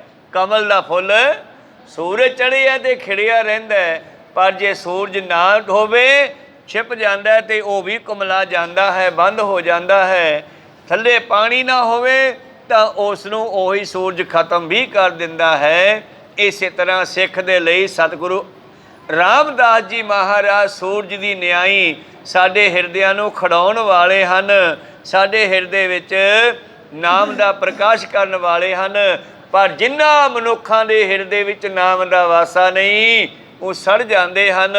ਜਿਵੇਂ ਸਤਿਗੁਰੂ ਰਾਮਦਾਸ ਪਾਤਸ਼ਾਹ ਜੀ ਜਿਸ ਵੇਲੇ ਗੁਰੂ ਪਿਆਰੋ ਗੁਰਤਾ ਗੱਦੀ ਤੇ ਬਿਰਾਜਮਾਨ ਹਨ, ਤੇ ਇਹਨਾਂ ਨੇ ਗੁਰਤਾ ਗੱਦੀ ਦੀ ਅੱਗੇ ਡਿਊਟੀ ਬਦਲਣੀ ਆ, ਅੱਗੇ ਗੁਰਤਾ ਗੱਦੀ ਦੀ ਜੋਤ ਅਗਲੇ ਸਰੀਰ ਵਿੱਚ ਧਰਨੀ ਹੈ। ਪਰ ਜਿਹੜਾ ਪ੍ਰਿਥੀ ਚੰਦ ਸੀਗਾ, ਉਹ ਐਂਟੀ ਚੱਲਦਾ ਸੀਗਾ। ਉਹ ਗੁਰੂ ਨਾਲ ਪਿਆਰ ਕਰਨ ਦੀ ਬਜਾਏ ਮਾਇਆ ਨਾਲ ਪਿਆਰ ਕਰਦਾ ਸੀਗਾ। ਪਰ ਉਹਨਾਂ ਦਾ ਛੋਟਾ ਪੁੱਤਰ ਗੁਰੂ ਅਰਜਨ ਦੇਵ ਜੀ ਮਹਾਰਾਜ ਉਹਨਾਂ ਨੂੰ ਪਿਆਰ ਕਰਦੇ ਸੀ। ਉਹਨਾਂ ਨੇ ਗੁਰੂ ਰਾਮਦਾਸ ਜੀ ਨਾਲ ਪਿਆਰ ਕੀਤਾ ਤੇ ਉਹਨਾਂ ਨੂੰ ਦਾਤਾਂ ਦੀ ਪ੍ਰਾਪਤੀ ਹੋ ਗਈ। ਪਰ ਪ੍ਰਿਥੀ ਚੰਦ ਗੱਦੀ ਨੂੰ ਲੋਚਦਾ ਸੜਦਾ ਹੀ ਈਰਖਾ ਦੀ ਅੱਗ ਵਿੱਚ ਮਰ ਗਿਆ। ਕਹੋ ਸਤਿਨਾਮ। ਸੋ ਇਸੇ ਤਰ੍ਹਾਂ ਹੀ ਅਸੀਂ ਗੁਰੂ ਨਾਲ ਜੁੜੇ ਰਹੀਏ ਤੇ ਸੁਖੀ ਰਹਾਂਗੇ। ਹੇ ਸਤਿਗੁਰੂ ਰਾਮਦਾਸ ਜੀ ਮਹਾਰਾਜ। ਸਤਿਗੁਰ ਰਾਮਦਾਸ ਚਰਨ ਮੁਕਤ ਦੇਤ, ਉਪਮਾ ਕਮਲ ਕੀਨਾ ਬਨੇ ਬਿਦਹੀਨ ਹੈ। ਸਤਿਗੁਰੂ ਰਾਮਦਾਸ ਮਹਾਰਾਜ ਜੀ, ਮੈਂ ਇਹ ਵਡਿਆਈ ਕੀਤੀ ਤਾਂ ਸੀ ਕਮਲ ਦੇ ਫੁੱਲ ਦੀ, ਪਰ ਮੈਂ ਤੇਰੇ ਚਰਨਾਂ ਨੂੰ ਕਮਲ ਦੇ ਫੁੱਲ ਤੋਂ ਵੀ ਚੰਗਾ ਸਮਝਦਾ ਹਾਂ। ਭੌਰੇ ਜਿਹੜੇ ਹੁੰਦੇ ਹਨ, ਉਹ ਫੁੱਲਾਂ ਦੀ ਖੁਸ਼ਬੂ ਲੈਂਦੇ ਹਨ, ਤੇ ਸਾਨੂੰ ਸਿੱਖਾਂ ਨੂੰ ਤੇਰੇ ਚਰਨ ਕਮਲ ਉਸ ਕਮਲ ਦੇ ਫੁੱਲ ਤੋਂ ਵੀ ਚੰਗੇ ਹਨ, ਜਿਹੜੇ ਕਿ ਜੀਵਾਂ ਦੇ ਔਗਣਾਂ ਨੂੰ ਖਤਮ ਕਰਕੇ ਜੀਵਾਂ ਨੂੰ ਮੁਕਤੀ ਦਿੰਦੇ ਹਨ। ਦੋਹਰਾ ਸ੍ਰੀ ਅਰਜਨ ਸਰੋਤਾ ਅਰਜ, ਸਿਰਜਨ ਅਰਤਾਕ। ਸਤਿਗੁਰੂ ਅਰਜਨ ਦੇਵ ਮਹਾਰਾਜ ਆਪ ਜੀ ਦੇ ਅੱਗੇ ਸਰੋਤਾ ਅਰਜ, ਭਾਵ ਇਹਨਾਂ ਸਰੋਤਿਆਂ ਦੀ, ਕਿਉਂਕਿ ਭਾਈ ਸਾਹਿਬ ਜੀ ਸੁਬਾਹ ਕਥਾ ਲਿਖਦੇ ਸੀਗੇ ਔਰ ਫਿਰ ਸ਼ਾਮਾਂ ਦੇ ਦੀਵਾਨ ਵਿੱਚ ਜਿੰਨੀ ਲਿਖੀ ਜਾਂਦੀ ਉਹ ਸੁਣਾਉਂਦੇ ਵੀ ਸੀ ਸੰਗਤ ਨੂੰ। ਛੰਦਾਬੰਦੀ ਬਣਾਉਂਦੇ, ਪਹਿਲਾਂ ਸਾਖੀਆਂ ਵਾਲੀਆਂ ਪੋਥੀਆਂ ਲਈਆਂ ਉਹਨਾਂ ਨੇ, ਪੋਥੀਆਂ ਪੜ੍ਹੀਆਂ, ਗੁਰਬਾਣੀ ਦੀ ਪੜ੍ਹੀ ਆ ਬਹੁਤ ਜ਼ਿਆਦਾ, ਫਿਰ ਛੰਦਾਬੰਦੀ ਕਰਕੇ ਆਪਣੇ ਹਿਸਾਬ ਨਾਲ ਲਿਖਦੇ ਆ। ਫਿਰ ਸ਼ਾਮਾਂ ਦੀ ਸਭਾ ਦੇ ਵਿੱਚ ਸੰਗਤ ਆਉਂਦੀ ਆ, ਜਿੰਨੀ ਕੁ ਵੀ ਆਉਂਦੀ ਆ ਸਭ ਨੂੰ ਸੁਣਾਉਂਦੇ ਆ। ਫਿਰ ਇਹ ਵੀ ਕਹਿੰਦੇ ਆ ਕਿ ਜੇ ਕੋਈ ਮੇਰੀ ਗਲਤੀ ਅੱਖਰ ਬਾਅਦ ਘੱਟ ਹੋਵੇ ਮੈਨੂੰ ਦੱਸ ਦਿਓ, ਆਪਾਂ ਸੈੱਟ ਕਰ ਦਿਆਂਗੇ। ਕਹੋ ਸਤਿਨਾਮ। ਇਹ ਵੀ ਕਹਿੰਦੇ ਆ। ਤਾਂ ਇੱਥੇ ਸਰੋਤੇ ਜਣਾਂ ਦੀ, ਭਾਵ ਤੁਹਾਡੀ ਤੇ ਆਪ ਦੀ, ਦੋਨਾਂ ਦੀ ਬੇਨਤੀ ਕਰਦਾ ਹੈ। ਭਾਈ ਸੰਤੋਖ ਸਿੰਘ ਕਵੀ ਆਪਣੇ ਸਾਰਿਆਂ ਲਈ ਅਰਜ਼ ਕਰਦਾ ਹੈ, ਹੇ ਸ਼੍ਰੀ ਅਰਜਨ ਸਰੋਤਾ ਅਰਜ, ਤੁਸੀਂ ਆਪਣੇ ਸਿੱਖਾਂ ਦੀਆਂ ਬੇਨਤੀਆਂ ਸੁਣਨ ਵਾਲੇ, ਸਿਰਜਨ ਅਰਜ ਤਾਏ ਔਰ ਵਡਿਆਈਆਂ ਦੇਣ ਵਾਲੇ ਹੋ। ਲਰਜਤ ਜਮ ਜਿਨ ਨਾਮ ਤੇ ਬੰਦੋ ਤਿਨ ਜੁਗ ਪਾਏ। ਤਾਂ ਜਿਨ੍ਹਾਂ ਦੇ ਨਾਮ ਤੋਂ ਜਮ ਵੀ ਡਰ ਜਾਣ। ਪਾਤਸ਼ਾਹ ਜੀ ਦਾ ਬਚਨ ਹੈ ਨਾ ਭੱਟਾਂ ਦੇ ਸਵਈਏ ਵਿੱਚ, ਗੁਰੂ ਅਰਜਨ ਨੂੰ ਜਿਨ੍ਹਾਂ ਨੇ ਸਿਮਰਿਆ, ਤਿੰਨਾਂ ਦੇ ਜਮ ਵੀ ਨੇੜੇ ਨਹੀਂ ਆਉਂਦੇ। ਲਰਜਤ ਜਮ ਜਿਨ ਨਾਮ ਤੇ, ਜਿਨ੍ਹਾਂ ਦਾ ਨਾਮ ਸੁਣਿਆ ਜਮ ਵੀ ਭੱਜ ਜਾਂਦੇ ਹਨ। ਬੰਦੋਂ ਤਿੰਨ ਜੁਗ ਪਾਏ, ਮੈਂ ਉਹਨਾਂ ਦੇ ਦੋਹਾਂ ਚਰਨਾਂ ਤੇ ਨਮਸਕਾਰ ਕਰਦਾ ਹਾਂ। लोचन बलोकत ना चाहे चित आन दुत विषय के बिलास आस पास न जावे। ਤਾਂ ਅੱਗੇ ਭਾਈ ਸਾਹਿਬ ਜੀ ਫਿਰ ਕਵਿਤ ਵਿੱਚ ਮੰਗਲਾ ਚਰਨ ਕਰਦੇ ਆ। ਲੋਚਨ ਬਿਲੋਕਤ ਚਾਹੇ ਚਿਤ ਆਣ ਦੁੱਤ। ਲੋਚਨ ਬਿਲੋਕਤ ਜਿਨ੍ਹਾਂ ਨੇ ਤੇਰੇ ਦਰਸ਼ਨ ਕਰ ਲਏ, ਨਾ ਚਾਹੇ ਚਿਤ ਆਣ ਦੁੱਤ, ਉਹਨਾਂ ਨੂੰ ਹੋਰ ਕੋਈ ਵੀ ਤੁਹਾਡੇ ਵਰਗਾ ਦਿਸਦਾ ਹੀ ਨਹੀਂ। ਡਿੱਠੇ ਸਭੇ ਥਾਵ ਨਹੀਂ ਤੁਧ ਜਿਹਿਆ। ਇਹ ਬਚਨ ਗੁਰੂ ਅਮਰਦਾਸ ਜੀ ਨੇ ਸ੍ਰੀ ਹਰਿਮੰਦਰ ਸਾਹਿਬ ਜੀ ਦੇ ਪਰਥਾਏ ਕੀਤੇ ਹੈ। ਡਿੱਠੇ ਸਭੇ ਥਾਵ ਨਹੀਂ ਤੁਧ ਜਿਹਿਆ। ਕਿਉਂ? ਕਿਉਂਕਿ ਬੱਧੋ ਪੁਰਖ ਵਿਧਾਤੇ ਤਾ ਤੂੰ ਸੋਹਿਆ। ਤੈਨੂੰ ਪਰਮੇਸ਼ਰ ਨੇ ਆਪ ਨਿਉ ਰੱਖੀ ਹੈ ਆ ਕੇ। ਤੈਨੂੰ ਪਰਮੇਸ਼ਰ ਨੇ ਆਪ ਬਣਾਇਆ ਹੈ। ਬੱਧੋ ਪੁਰਖ ਵਿਧਾਤੇ ਤਾ ਤੂੰ ਸੋਹਿਆ। ਬਸਦੀ ਸਗਨ ਅਪਾਰ ਅਨੂਪ ਰਾਮਦਾਸਪੁਰ ਹਰ ਹਾਂ ਕਸਮਲ ਜਾਹੇ ਨਹਾਇਆ ਰਾਮਦਾਸਰ। ਜਿਹੜੇ ਰਾਮਦਾਸ ਸਰੋਵਰ 'ਚ ਨਹਾ ਲੈਣਗੇ ਉਹਨਾਂ ਦੇ ਪਾਪਾਂ ਦਾ ਖਾਤਮਾ ਹੋ ਜਾਂਦਾ। ਭਾਈ ਸਾਹਿਬ ਜੀ ਇੱਥੇ ਲਿਖਦੇ ਹਨ ਕਿ ਹੇ ਗੁਰੂ ਅਰਜਨ ਦੇਵ ਜੀ, ਜਿਨ੍ਹਾਂ ਨੇ ਤੇਰੇ ਦਰਸ਼ਨ ਕਰ ਲਏ ਉਹਨਾਂ ਨੂੰ ਕਿਤੇ ਜਾਣ ਦੀ ਲੋੜ ਨਹੀਂ। ਲੋਕ ਠਾਹ ਤੀਰਥਾਂ ਦੇ ਜਾਂਦੇ ਆ, ਪਰ ਜਿਨ੍ਹਾਂ ਨੇ ਤੇਰੇ ਦਰਸ਼ਨ ਕਰ ਲਏ ਉਹਨਾਂ ਠਾਹ ਤੀਰਥਾਂ ਦਾ ਇਸ਼ਨਾਨ ਘਰੇ ਹੀ ਹੋ ਗਿਆ। ਬੰਧੋਂ ਤਿੰਨ ਯੁਗ ਪਾਏ। ਮੈਂ ਆਪ ਜੀ ਚਰਨਾਂ 'ਤੇ ਨਮਸਕਾਰ ਕਰਕੇ ਬੇਨਤੀ ਕਰਦਾ ਹਾਂ, ਵਿਸ਼ੇ ਕੇ ਬਿਲਾਸ ਆਸ ਪਾਸ ਨੰਨਾ ਜਾਵਹੀ। ਤੇ ਜਿਨ੍ਹਾਂ ਨੂੰ ਤੇਰੇ ਦਰਸ਼ਨ ਹੋ ਗਏ ਉਹਨਾਂ ਦੇ ਨੇੜੇ ਵਿਸ਼ੇ ਵਿਕਾਰ ਵੀ ਨਹੀਂ ਫਟਕ ਸਕਦੇ। ਭਾਵ ਉਹਨਾਂ ਨੂੰ ਇਹ ਪੰਜੇ ਵਿਕਾਰ ਵੀ ਨੇੜੇ ਨਹੀਂ ਆਉਂਦੇ। ਕਾਨ ਆਨ ਗਾਣ ਤਨ ਸੁਨੀ ਨਾ ਆਨ ਜੀਵ ਬਿਸਰਾ ਪਾਨ ਤਾਨ ਮਾਨ ਸੋ ਨਾ ਆਵੇ। ਔਰ ਜਿਨ੍ਹਾਂ ਦੇ ਕੰਨਾਂ ਨੇ ਤੇਰੇ ਬਚਨ ਸੁਣ ਲਏ ਉਹਨਾਂ ਨੂੰ ਹੋਰ ਕੁਝ ਸੁਣਨ ਦੀ ਲੋੜ ਨਹੀਂ ਪੈਂਦੀ। ਮੇਰੇ ਮੋਹਨ ਗੁਰੂ ਅਰਜਨ ਦੇਵ ਜੀ ਵੀ ਕਹਿੰਦੇ ਆ, ਮੇਰੇ ਮੋਹਨ ਸਰਬਣੀ ਇਹ ਨਾ ਸੁਣਾਏ। ਮੇਰੇ ਕੰਨਾਂ ਵਿੱਚ ਉਹ ਗੱਲ ਨਾ ਪਾਈ ਕਿਹੜੀ? ਸਾਕਤ ਗੀਤ ਨਾਦ ਧੁਨ ਗਾਵਤ ਬੋਲਤ ਬੋਲ ਅਜਾਏ। ਮਨਮੁਖਾਂ ਦੇ ਗੀਤ ਲੱਚਰ ਗਾਣੇ, ਮਨਮੁਖਾਂ ਦੀਆਂ ਲੱਚਰ ਗੱਲਾਂ ਮਾੜੀਆਂ ਗੱਲਾਂ ਮਾੜੀ ਸੋਚ। ਪਾਤਸ਼ਾਹ ਜੀ ਕਹਿੰਦੇ ਮੇਰੇ ਮੋਹਨ ਸਰਬਣੀ ਇਹ ਨਾ ਸੁਣਾਏ। ਸਾਕਤ ਗੀਤ ਨਾਦ ਧੁਨ ਗਾਵਤ ਬੋਲਤ ਬੋਲ ਅਜਾਏ। ਉਹ ਬੋਲ ਮੇਰੇ ਕੰਨਾਂ ਵਿੱਚ ਨਾ ਪਾਈ ਹੁਣ, ਜਿਨ੍ਹਾਂ ਨਾਲ ਮੇਰਾ ਜੀਵਨ ਬਰਬਾਦ ਹੋ ਜਾਵੇ, ਅਜਾਈ ਚਲਿਆ ਜਾਵੇ। ਭਾਈ ਸੰਤੋਖ ਸਿੰਘ ਕਵੀ ਕਹਿੰਦੇ ਜਿਨ੍ਹਾਂ ਨੇ ਤੈਨੂੰ ਸੁਣ ਲਿਆ ਉਹਨਾਂ ਨੂੰ ਕੁਝ ਵੀ ਸੁਣਨਾ ਬਾਕੀ ਨਹੀਂ ਰਹਿ ਗਿਆ। ਕਹੋ ਸਤਨਾਮ। ਜਿਨ੍ਹਾਂ ਕੰਨਾਂ ਨੇ ਕਾਣੀ ਆਣ ਗਾਣ ਤਾਨ ਸੁਣੇ ਨਾ ਅਣਜਾਣ ਜਿਵ। ਜਿਨ੍ਹਾਂ ਦੇ ਕੰਨਾਂ ਨੇ ਤੈਨੂੰ ਸੁਣ ਲਿਆ ਉਹਨਾਂ ਨੂੰ ਹੋਰ ਕੁਝ ਨਹੀਂ ਸੁਣਨ ਦੀ ਲੋੜ। ਬਿਸਰਾ ਅਪਾਨ ਤਨ ਮਾਨ ਸੋਨਾ ਆਵਈ। ਉਹਨਾਂ ਨੂੰ ਹੋਰ ਕੁਝ ਵੀ ਚੰਗਾ ਨਹੀਂ ਲੱਗਦਾ ਜੀ। ਭਈ ਉਨ ਮਤ ਗਤ ਆਨੰਦ ਉਦਾਤ ਵਿਤ ਚਿਤ ਮੈਂ ਬਿਯੋਗ ਤਿਸ ਕਬੂ ਨਾ ਪਾਵਈ। ਤਾਂ ਜਿਨ੍ਹਾਂ ਨੇ ਤੇਰੇ ਦਰਸ਼ਨ ਕਰ ਲਏ, ਤੇਰੀ ਸੰਗਤ ਕਰ ਲਈ, ਭਏ ਉਨ ਮਤ ਗਤ, ਉਹਨਾਂ ਦੀ ਗਤੀ ਕੈਸੀ ਹੋ ਗਈ? ਉਹ ਗੁਰੂ ਦੇ ਨਾਲ ਐਸੇ ਜੁੜ ਗਏ, ਐਸੇ ਜੁੜ ਗਏ, ਉਹਨਾਂ ਨੂੰ ਸੰਸਾਰ ਭੁੱਲ ਗਿਆ। ਉਹਨਾਂ ਨੂੰ ਸੰਸਾਰ ਭੁੱਲ ਗਿਆ। ਉਹਨਾਂ ਦੀ ਗਤੀ, ਉਹਨਾਂ ਦਾ ਜੀਵਨ ਐਸਾ ਹੋ ਗਿਆ। ਆਨੰਦ ਉਦਤ ਵਤ, ਉਹ ਆਨੰਦ ਦੇ ਸਾਗਰ ਵਿੱਚ ਡੁੱਬ ਗਏ। ਉਹਨਾਂ ਨੂੰ ਹੋਰ ਕੁਝ ਵੀ ਚੰਗਾ ਨਹੀਂ ਲੱਗਦਾ। ਜਿਨ੍ਹਾਂ ਨੇ ਤੇਰੇ ਦਰਸ਼ਨ ਕਰ ਲਏ, ਤੇਰੀ ਸੰਗਤ ਕਰ ਲਈ। ਉਨਮੱਤ ਹੁੰਦਾ ਜਿਹਨੂੰ ਆਪਾਂ ਮਸਤ ਕਹਿ ਦਿੰਦੇ ਹਾਂ, ਜਿਹਨੂੰ ਨਾ ਲੱਥੀ ਦੀ ਨਾ ਚੜੀ ਦੀ ਕਹਿੰਦੇ ਆਪਣਾ ਪੰਜਾਬੀ ਮਾਲ ਵਿੱਚ। ਇਹਨੂੰ ਨਾ ਲੱਥੀ ਦੀ ਹੈ ਨਾ ਚੜੀ ਦੀ ਹੈ, ਤਾਂ ਆਪਣੀ ਮਸਤੀ 'ਚ ਹੀ ਰਹਿੰਦਾ। ਐਸੀ ਮਸਤੀ ਸਤਿਗੁਰੂ ਅਰਜਨ ਦੇਵ ਜੀ ਤੁਸੀਂ ਆਪਣੇ ਸਿੱਖਾਂ ਨੂੰ ਦਿੰਦੇ ਹੋ, ਜਿਸ ਮਸਤੀ ਨੂੰ ਪ੍ਰਾਪਤ ਕਰਕੇ ਉਹਨਾਂ ਨੂੰ ਕੁਛ ਵੀ ਨਹੀਂ ਸੁੱਝਦਾ। ਉਹ ਤੇਰੇ ਆਨੰਦ ਦੇ ਵਿੱਚ ਹੀ ਮਸਤ ਰਹਿੰਦੇ ਹਨ, ਤੇਰੇ ਆਨੰਦ ਦੇ ਸਮੁੰਦਰ ਵਿੱਚ ਡੁੱਬ ਜਾਂਦੇ ਹਨ। ਚਿੱਤ ਮੈਂ ਵਿਯੋਗ ਤਿਸ ਕਬਹੂ ਨਾ ਭਾਵਹੀ। ਉਹਨਾਂ ਦੇ ਚਿੱਤ ਵਿੱਚ ਫਿਰ ਕੋਈ ਵਿਛੋੜਾ ਨਹੀਂ ਰਹਿੰਦਾ। ਉਹਨਾਂ ਦੇ ਚਿੱਤ ਦੇ ਵਿਛੋੜੇ ਵੀ ਖਤਮ ਹੋ ਗਏ। ਭਾਈ ਭਿਖਾਰੀ ਜੀ ਦੀ ਗੱਲ ਕਰੀਏ ਤੇ ਸਾਖੀ ਆਪਾਂ ਜਾਣਦੇ ਹਾਂ, ਜਿਨ੍ਹਾਂ ਦੇ ਹਿਰਦੇ ਦੇ ਵਿੱਚ ਗੁਰੂ ਅਰਜਨ ਦੇਵ ਜੀ ਵਸਦੇ ਆ। ਔਰ ਇੱਕ ਦਿਨ ਇੱਕ ਸਿੱਖ ਨੇ ਆ ਕੇ ਬੇਨਤੀ ਕੀਤੀ, ਜੀ ਗੁਰਮੁਖਾਂ ਦੀ ਕੀ ਨਿਸ਼ਾਨੀ ਹੈ, ਗੁਰਮੁਖਾਂ ਦੀ ਕੀ ਡੈਫੀਨੇਸ਼ਨ ਹੈ, ਮੈਨੂੰ ਗੁਰਮੁਖਾਂ ਦੇ ਬਾਰੇ ਦੱਸਣਾ ਕਰੋ, ਕਿਹੋ ਜਿਹੇ ਹੁੰਦੇ ਆ ਗੁਰਮੁਖ। ਤੇ ਗੁਰੂ ਅਰਜਨ ਦੇਵ ਜੀ ਕਹਿੰਦੇ, ਭਾਈ ਸਾਡਾ ਇੱਕ ਸਿੱਖ ਹੈ ਭਾਈ ਭਿਖਾਰ, ਜਾ ਕੇ ਉਹਨੂੰ ਪੁੱਛਿਆ। ਜਾ ਚਲਿਆ ਜਾ ਕਹਿਨੀ ਗੁਰੂ ਸਾਹਿਬ ਨੇ ਭੇਜਿਆ। ਪਹੁੰਚਿਆ ਅੱਗੇ ਜਾ ਕੇ ਕੀ ਦੇਖਦਾ ਹੈ, ਲੱਭਦਾ ਲੱਭਦਾ ਘਰ ਲੱਭਿਆ, ਘਰੇ ਗੜਿਆ, ਗਾਂ ਵਿਹੜੇ ਵਿੱਚ ਦਰਵਾਜ਼ੇ ਵਿੱਚ ਲਵਾਈ ਲੱਗੇ ਹੋਏ ਆ, ਮਠਿਆਈਆਂ ਬਣ ਰਹੀਆਂ। ਪਤਾ ਲੱਗਿਆ ਵੀ ਕੋਈ ਵਿਆਹ ਦਾ ਪ੍ਰੋਗਰਾਮ ਆ।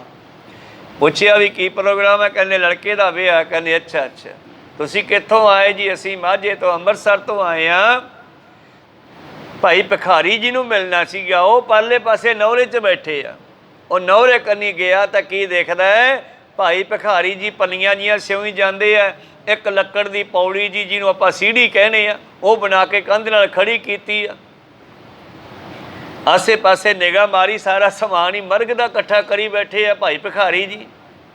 ਦਰਵਾਜ਼ੇ ਦੇ ਵਿੱਚ ਮਠਿਆਈਆਂ ਬਣੀ ਜਾਂਦੀਆਂ। ਹੈਰਾਨ ਹੋ ਗਿਆ, ਪੁੱਛਣ ਗਿਆ ਸੀ ਗੁਰਮੁਖਾਂ ਦੀ ਨਿਸ਼ਾਨੀ, ਪਰ ਸਤਿਗੁਰਾਂ ਨੇ ਇਹਨੂੰ ਪ੍ਰੈਕਟੀਕਲ ਹੀ ਕਰਵਾ ਦਿੱਤਾ। ਹੈਰਾਨ ਹੋ ਕੇ ਪੁੱਛਦਾ, ਭਾਈ ਸਾਹਿਬ ਜੀ ਮੈਂ ਪੁੱਛਣ ਤਾਂ ਕੁਝ ਹੋਰ ਆਇਆ ਸੀ, ਪਰ ਮੈਂ ਬੜਾ ਹੈਰਾਨ ਆ ਵੀ ਉਧਰ ਹਲਵਾਈ ਲੱਗੇ ਆ, ਬੀਬੀਆਂ ਗੀਤ ਗਾ ਰਹੀਆਂ। ਕਹਿੰਦੇ ਹਾਂ ਭਾਈ ਲੜਕੇ ਦੀ ਸ਼ਾਦੀ ਆ। ਅੱਛਾ ਅੱਛਾ, ਤੇ ਫਿਰ ਆਹ ਸਮਾਨ ਦੀ ਕੀ ਲੋੜ ਪੈ ਗਈ ਵਿਆਹ ਦੇ ਵਿੱਚ? ਕਹਿੰਦੇ ਉਦੋਂ ਵਾਲੇ ਦੀ ਲੋੜ ਪੈਣੀ ਆ। ਸੰਜੋਗ ਵਿਜੋਗ ਦੋਏ ਕਾਰ ਚਲਾਵੇ, ਲੇਖੇ ਆਵੇ ਭਾਗ। ਸਾਨੂੰ ਪਤਾ ਨਹੀਂ ਗਾ, ਬ੍ਰਹਮ ਗਿਆਨੀਆਂ ਨੂੰ ਪਹਿਲਾਂ ਪਤਾ ਲੱਗ ਜਾਂਦਾ। ਕੋਈ ਸਤਨਾਮ ਸਾਨੂੰ ਗੱਲ ਹੋਈ ਤੋਂ ਪਤਾ ਲੱਗਦਾ ਮੌਕੇ ਤੇ। ਤਾਂ ਗੁਰੂ ਪਿਆਰੇ ਹੁਣ ਕੀ ਹੋਇਆ, ਪੁੱਛਿਆ ਵੀ ਇਹਦੀ ਕੀ ਲੋੜ ਹੈ? ਕਹਿੰਦੇ ਵੈਸੇ ਦੱਸਣ ਦੀ ਲੋੜ ਤਾਂ ਨਹੀਂ ਸੀ, ਮੈਂ ਸਮਝਦਾ, ਪਰ ਤੈਨੂੰ ਗੁਰੂ ਸਾਹਿਬ ਨੇ ਭੇਜਿਆ ਦੱਸ ਦਿੰਨਾ, ਲੜਕੇ ਦੀ ਸ਼ਾਦੀ ਆ। ਉਹ ਤਾਂ ਮੈਨੂੰ ਪਤਾ ਲੱਗਿਆ। ਕਹਿੰਦੇ ਸ਼ਾਦੀ ਤੋਂ ਬਾਅਦ ਅਗਲੇ ਦਿਨ ਮੌਤ ਹੋ ਜਾਣੀ ਆ, ਤੇ ਮੌਤ ਵੇਲੇ ਫਿਰ ਇਹ ਸਮਾਨ ਦੀ ਲੋੜ ਪੈਣੀ ਆ। ਲੋਕਾਂ ਨੇ ਬੈਠਣਾ ਥੱਲੇ ਸੱਥਰ ਤੇ, ਇਹ ਵਿਛਾਈ ਕਰਾਂਗੇ ਦਰੀਆਂ ਜਿਹੜੀਆਂ ਪੱਲੀਆਂ ਪਈਆਂ। ਉਹ ਗੁਰਮੁਖ ਕਹਿਣ ਲੱਗਿਆ, ਉਸੇ ਕਹਿਣ ਲੱਗਿਆ, ਤੇ ਫਿਰ ਤੁਸੀਂ ਵਿਆਹ ਕਿਉਂ ਕਰਦੇ ਹੋ? ਇੱਕ ਰਾਤ ਪਿੱਛੇ ਕਿਉਂ ਵਿਆਹ ਕਰਦੇ ਹੋ? ਉਸ ਲੜਕੀ ਨੂੰ ਕਿਉਂ ਵਿਆਹ ਕਰਨਾ? ਉਹ ਤਾਂ ਵਿਚਾਰੀ ਦਾਗੀ ਨਾ ਹੋਵੇ। ਕਹਿਣ ਲੱਗਿਆ ਵੇਖੋ ਇਹ ਉਹਦੇ ਸੰਯੋਗ ਹੈ, ਉਹਦੇ ਨਾਲ ਵਿਆਹ ਹੋ ਕੇ ਇਹਦੀ ਮੌਤ ਹੋਣੀ ਆ, ਇਹ ਉਹਦੇ ਸੰਯੋਗ ਹੈ। ਤੇ ਵਿਛੋੜਾ ਵਿਜੋਗ ਹੈ, ਸੰਜੋਗ ਵਿਜੋਗ ਦੋ ਕਾਰ ਚਲਾਵੇ। ਪਰ ਗੱਲ ਸੁਣ ਲਾ, ਇਹ ਰੌਲਾ ਨਹੀਂ ਪਾਉਣਾ ਹਜੇ, ਇਹ ਤੂੰ ਵੇਖ ਘਟਨਾ ਕਿਵੇਂ ਘਟਦੀ ਆ। ਤਾਂ ਉਹ ਸਿੱਖ ਬੜਾ ਹੈਰਾਨ ਹੋਇਆ। ਵਿਆਹ ਦੇ ਵਿੱਚ ਵੀ ਗਿਆ, ਜਲ ਪਾਣੀ ਛਕਿਆ, ਖੁਸ਼ੀਆਂ ਮਨਾਈਆਂ। ਪਰ ਜਦੋਂ ਦੂਸਰੇ ਦਿਨ ਤੜਕੇ ਉੱਠੇ ਤੇ ਕੀ ਵੇਖਦੇ ਆ, ਰਾਤ ਨੂੰ ਉਹ ਬੱਚੇ ਦੀ ਕਿਸੇ ਕਾਰਨ ਕੋਈ ਦਰਦ ਵਗੈਰਾ, ਸੂਲ ਵਗੈਰਾ ਉੱਠਿਆ, ਉਹਦੇ ਨਾਲ ਮੌਤ ਹੋ ਗਈ। ਕਹੋ ਸਤਨਾਮ। ਸਾਰੇ ਰੋਣ ਲੱਗੇ ਤੇ ਭਾਈ ਭਿਖਾਰੀ ਕਹਿੰਦਾ ਰੋਵੋ ਨਾ, ਇਹ ਪਰਮੇਸ਼ਰ ਦਾ ਭਾਣਾ, ਇੱਦਾਂ ਹੀ ਹੋਣਾ ਸੀਗਾ। ਤੁਸੀਂ ਕੱਲ੍ਹ ਵਿਆਹ ਵਿੱਚ ਜਾਵੇ ਆ ਕੇ ਸਾਥ ਦਿੱਤਾ, ਚਲੋ ਹੁਣ ਇਸ ਦੇ ਅੰਤਮ ਅਰਦਾਸ ਤੇ ਅੰਤਮ ਸੰਸਕਾਰ ਦੇ ਵਿੱਚ ਵੀ ਨਾਲ ਚੱਲੋ। ਇਸ ਕਰਕੇ ਜਿਨ੍ਹਾਂ ਨੂੰ ਗੁਰੂ ਅਰਜਨ ਦੇਵ ਮਿਲ ਗਿਆ, ਚਿੱਤ ਮੈਂ ਵਿਯੋਗ ਤਿਸ ਕਬਹੁ ਨਾ ਭਾਵਈ, ਉਹਨਾਂ ਦੇ ਹਿਰਦੇ ਵਿੱਚ ਕੋਈ ਵਿਛੋੜਾ ਨਹੀਂ ਹੁੰਦਾ, ਕੋਈ ਦੁੱਖ ਨਹੀਂ ਹੁੰਦਾ। ਉਹ ਹਮੇਸ਼ਾ ਪਰਮੇਸ਼ਰ ਵਿੱਚ ਜੁੜੇ ਰਹਿੰਦੇ ਹਨ। ਜਾਨ ਅਰਜਨ ਪਦ ਪਦਮ ਕੋ ਦੇਖ ਕਰ, ਸਿੱਖ ਮਨ ਭੌਰ ਪਿਓ ਭ੍ਰਮਤ ਲੁਭਾਵੇ। ਜਿਵੇਂ ਭੌਰਾ ਫੁੱਲ ਉੱਤੇ ਭਰਮਦਾ ਹੈ, ਚੱਕਰ ਕੱਢਦਾ ਹੈ, ਸੁੰਘਦਾ ਹੈ, ਨਾਲੇ ਉੱਤੇ ਬੜੀ ਖੁਸ਼ੀ ਵਿੱਚ ਆ ਕੇ ਘੁੰਮਦਾ ਹੈ, ਉਸੇ ਤਰ੍ਹਾਂ ਹੀ ਗੁਰੂ ਦੇ ਅਰਜਨ ਸਾਡੇ ਲਈ ਪਦਮ ਹਨ। ਗੁਰੂ ਦੇ ਅਰਜਨ ਸਾਡੇ ਲਈ ਕਮਲ ਦੇ ਫੁੱਲ ਤੋਂ ਵੀ ਚੰਗੇ ਹੈ। ਗੁਰੂ ਦੇ ਅਰਜਨ ਦੇ ਚਰਨਾਂ ਦੇ ਦਰਸ਼ਨ ਕਰਕੇ ਸਿੱਖ ਦਾ ਮਨ ਜਿਹੜਾ ਭੌਰੇ ਦੀ ਨਿਆਈ ਉਹਨਾਂ ਚਰਨਾਂ 'ਤੇ ਹੀ ਭਰਮਦਾ ਰਹਿੰਦਾ, ਘੁੰਮਦਾ ਰਹਿੰਦਾ। ਭਾਵ ਸਿੱਖ ਗੁਰੂ ਅਰਜਨ ਦੇਵ ਜੀ ਨੂੰ ਛੱਡ ਕੇ ਜਾਣ ਨੂੰ ਤਿਆਰ ਨਹੀਂ ਹੁੰਦਾ। ਦੋਹਰਾ ਸ੍ਰੀ ਗੁਰੂ ਹਰਗੋਬਿੰਦ ਪਰ ਸਰਦ ਬੰਦ ਤਰ ਧਿਆਨ। ਧੰਨ ਧੰਨ ਸ੍ਰੀ ਗੁਰੂ ਹਰਗੋਬਿੰਦ ਸਾਹਿਬ ਜੀ ਮਹਾਰਾਜ ਬਰ ਸਨਦਬੱਧ ਤਿਆਰ ਪਰ ਤਿਆਰ, ਸ਼ਸਤਰਾਂ ਨੂੰ ਧਾਰ ਕੇ। ਸਨਦਬੱਧ ਹੁੰਦਾ ਤਿਆਰ ਪਰ ਤਿਆਰ, ਕਮਰ ਕਸ ਕੇ। ਔਰ ਗੁਰੂ ਹਰਗੋਬਿੰਦ ਜੀ ਦਾ ਉਹ ਸਰੂਪ ਆਪਣੇ ਦੋਹਰੇ ਵਿੱਚ ਖਿੱਚਦੇ ਆ ਕਿ ਹਰਗੋਬਿੰਦ ਸਾਹਿਬ ਜੀ ਮਹਾਰਾਜ ਸਰਬ ਸ਼੍ਰੇਸ਼ਟ, ਤਿਆਰ ਪਰ ਤਿਆਰ, ਧਰ ਧਿਆਨ। ਉਹਨਾਂ ਦੇ ਉਹ ਸਰੂਪ ਦੇ ਧਿਆਨ ਧਰੋ ਜਦੋਂ ਦੋ ਤਲਵਾਰੀ ਬੱਧੀਆਂ, ਇੱਕ ਮੇਰੀ ਦੀ, ਇੱਕ ਪੀਰੀ ਦੀ, ਇੱਕ ਅਜਮਾ ਦੀ, ਇੱਕ ਰਾਜ ਦੀ, ਇੱਕ ਰਾਖੀ ਕਰੈ ਵਜ਼ੀਰੀ ਦੀ। ਮੈਂ ਉਹ ਸੁੰਦਰ ਸਰੂਪ ਦਾ ਧਿਆਨ ਧਰ ਕੇ ਬੰਦ ਦੋ ਕਰ ਬੰਦਨਾ ਸੁੰਦਰ ਦੁੱਤ ਮਦਨਾਨ। ਔਰ ਮੈਂ ਦੋਨੇ ਹੱਥ ਬੰਨ ਕੇ ਨਮਸਕਾਰ ਕਰਦਾ ਹਾਂ। ਦੁਨੀਆ ਕਵੀ ਕਹਿੰਦੇ ਆ ਇੱਕ ਕਾਮਦੇਵ ਦੇਵਤਾ ਬੜਾ ਸੋਹਣਾ ਹੈ, ਪਰ ਹਰਗੋਬਿੰਦ ਸਾਹਿਬ ਤਾਂ ਮੈਨੂੰ ਉਦੋਂ ਵੀ ਸੋਹਣੇ ਲੱਗਦੇ ਆ। ਕਹੋ ਸਤਿਨਾਮ। ਸਭ ਤੋਂ ਸੁੰਦਰ ਸਤਿਗੁਰੂ ਹਰਗੋਬਿੰਦ ਸਾਹਿਬ ਜੀ ਮਹਾਰਾਜ, ਜਿਨ੍ਹਾਂ ਦੀ ਸੁੰਦਰਤਾ ਦੇ ਬਰਾਬਰ ਕੋਈ ਨਹੀਂ। ਮੈਂ ਮੱਥਾ ਟੇਕਦਾ ਹਾਂ। कवित अमल कमल जैसे कैसे हो पद जुग, रजनी में आनगत होत जिन बान है। ਧੰਨ ਗੁਰੂ ਹਰਗੋਬਿੰਦ ਸਾਹਿਬ ਜੀ ਮਹਾਰਾਜ ਦੇ ਦੋਹਾਂ ਨਿਰਮਲ ਚਰਨਾਂ ਨੂੰ ਕਮਲਾਂ ਵਰਗੇ ਕਿਵੇਂ ਕਹਾਂ, ਕਿਉਂਕਿ ਕਮਲ ਤਾਂ ਰਾਤ ਨੂੰ ਕੁਮਲਾ ਜਾਂਦੇ ਹੈ। क्योंकि जानिए संतान के समान बने अनबन, दानी मन कामना ना दानी मोख ज्ञान है। ਹੁਣ ਇੱਥੇ ਭਾਈ ਸੰਤੋਖ ਸਿੰਘ ਜੀ ਕਵੀ ਹੋਰ ਵੀ ਪਿਆਰ ਵੀ ਚਲੇ ਗਏ। ਹੁਣ ਤੀ ਕਮਲ ਦੇ ਫੁੱਲ ਦੀ ਕਰ ਰਹੀ ਸੀ ਮਹਿਮਾ ਨਾਲ ਨਾਲ ਚਰਨਾਂ ਦੇ, ਕਹਿੰਦੇ ਨਹੀਂ ਇਹ ਵੀ ਥੋੜਾ ਹੈ। ਕਹੋ ਸਤਿਨਾਮ। ਚਰਨ ਤਾਂ ਹਮੇਸ਼ਾ ਹੀ ਖਿੜੇ ਰਹਿੰਦੇ ਆ, ਗੁਰੂ ਤਾਂ ਹਮੇਸ਼ਾ ਖਿੜਿਆ ਰਹਿੰਦਾ ਹੈ, ਤੇ ਕਮਲ ਦਾ ਫੁੱਲ ਤਾਂ ਰਾਤ ਨੂੰ ਖਮਲਾ ਜਾਂਦਾ ਹੈ, ਬੰਦ ਹੋ ਜਾਂਦਾ ਹੈ, ਤੇ ਸੂਰਜ ਕਰਕੇ ਖਿੜਦਾ ਹੈ। ਪਰ ਤੂੰ ਤਾਂ ਹਮੇਸ਼ਾ ਹੀ ਖਿੜਿਆ ਰਹਿਣਾ ਸਤਿਗੁਰੂ। ਮੈਂ ਤੇਰੇ ਚਰਨਾਂ ਨੂੰ ਕਮਲ ਦੀ ਬਰਾਬਰੀ ਕਿਵੇਂ ਦੇਵਾਂ। ਜਾਨੀਐ ਸੰਤਾਨ ਕੇ ਸਮਾਨ ਬਣੇ ਅਣਬਣ, ਦਾਨੀ ਮਨ ਕਾਮਨਾ ਨਾ ਦਾਨੀ ਮੋਹ ਗਿਆਨ ਹੈ। ਹੀ ਸਤਿਗੁਰੂ ਪਾਤਸ਼ਾਹ ਜੀ, ਜੇ ਮੈਂ ਉਹਨਾਂ ਚਰਨਾਂ ਨੂੰ ਕਲਪ ਬਿਰਸ਼ ਦੇ ਸਮਾਨ ਵੀ ਕਹਾਂ ਤੇ ਮੈਂ ਕਿਵੇਂ ਕਹਾਂ, ਕਿਉਂਕਿ ਕਲਪ ਬਿਰਸ਼ ਕੇਵਲ ਮਨੋਕਾਮਨਾ ਪੂਰੀ ਕਰਦਾ ਹੈ। ਜੋ ਹਿੰਦੂ ਮਤ ਨੇ ਮੰਨਿਆ ਨਾ ਕਲਪ ਬਿਰਸ਼, ਉਹ ਤੋਂ ਜੋ ਮੰਗੋ ਮਿਲਦਾ ਹੈ, ਪਰ ਗੁਰੂ ਤਾਂ ਗਿਆਨ ਦੇ ਕੇ ਮੁਕਤੀ ਵੀ ਕਰਦਾ। ਕਲਪ ਬਿਰਸ਼ ਮੁਕਤੀ ਥੋੜਾ ਹੀ ਕਰਦਾ। ਕਹੋ ਸਤਿਨਾਮ। ਕਲਪ ਬਿਰਸ਼ ਤਾਂ ਕੇਵਲ ਤੇ ਕੇਵਲ ਸਾਡੀਆਂ ਮਨੋਕਾਮਨਾ ਪੂਰੀਆਂ ਕਰਦਾ। ਹਿੰਦੂ ਮਤ ਮੁਤਾਬਕ ਗਿਆਨ ਤੇ ਮੁਕਤੀ ਦਾ ਦਾਤਾ ਨਹੀਂ ਹੈ, ਤੂੰ ਤਾਂ ਗਿਆਨ ਤੇ ਮੁਕਤੀ ਦਾ ਵੀ ਦਾਤਾ ਹੈ। चिंता मन जैसे नख भाखे ना परत मुख, मोना मिटावे दुख जानत जहान है। ਹੁਣ ਚਿੰਤਾ ਮਣੀ ਭਾਵ ਉਹ ਮਣੀ ਜਿਹੜੀ ਚਮਕਦੀ ਆ। ਸੱਪ ਕੋਲ ਇੱਕ ਮਣੀ ਹੁੰਦੀ ਆ, ਕਿਸੇ ਕਿਸੇ ਕੋਲੇ ਹੁੰਦੀ ਆ। ਉਹ ਸੱਪ ਆਪਣੇ ਮੂੰਹ ਵਿੱਚ ਰੱਖਦਾ ਉਸ ਮਣੀ ਨੂੰ, ਤੇ ਹਨੇਰੇ ਵਿੱਚ ਮਣੀ ਨੂੰ ਕੱਢ ਕੇ ਬਾਹਰ ਰੱਖ ਲੈਂਦਾ ਹੈ, ਤੇ ਉਹ ਮਣੀ ਹਨੇਰੇ ਵਿੱਚ ਚਮਕਦੀ ਆ। ਜਿਵੇਂ ਆਪਣੇ ਬਲਬ ਤੇ ਪਤੰਗੇ ਆਉਂਦੇ ਆ ਨਾ, ਫਿਰ ਜਿਹੜੇ ਛੋਟੇ ਛੋਟੇ ਜਾਨਵਰ ਹੈ ਉਸ ਮਣੀ ਦੇ ਰੋਸ਼ਨੀ ਤੇ ਆਉਂਦੇ ਆ, ਚਮਕਦੀ ਵੇਖ ਕੇ। ਜੋ ਚਮਕਦੀ ਵੇਖ ਕੇ ਆਉਂਦੀ ਹੈ ਤੇ ਸੱਪ ਉਹਦੇ ਕੋਲੇ ਬੈਠ ਕੇ ਉਹਨਾਂ ਨੂੰ ਖਾਈ ਜਾਂਦਾ। ਕਹੋ ਸਤਿਨਾਮ। ਪਰ ਮਹਾਰਾਜ, ਜੇ ਮੈਂ ਤੇਰੇ ਚਰਨਾਂ ਦੇ ਨੌਹਾਂ ਨੂੰ ਉਸ ਚਿੰਤਾਮਣੀ ਵਰਗੇ ਕਹਾਂ ਤਾਂ ਵੀ ਮੈਨੂੰ ਥੋੜਾ ਲੱਗਦਾ ਹੈ, ਕਿਉਂਕਿ ਉਹ ਚਿੰਤਾਮਣੀ ਹੋਰ ਹਿਸਾਬ ਦੀ ਚੀਜ਼ ਹੈ।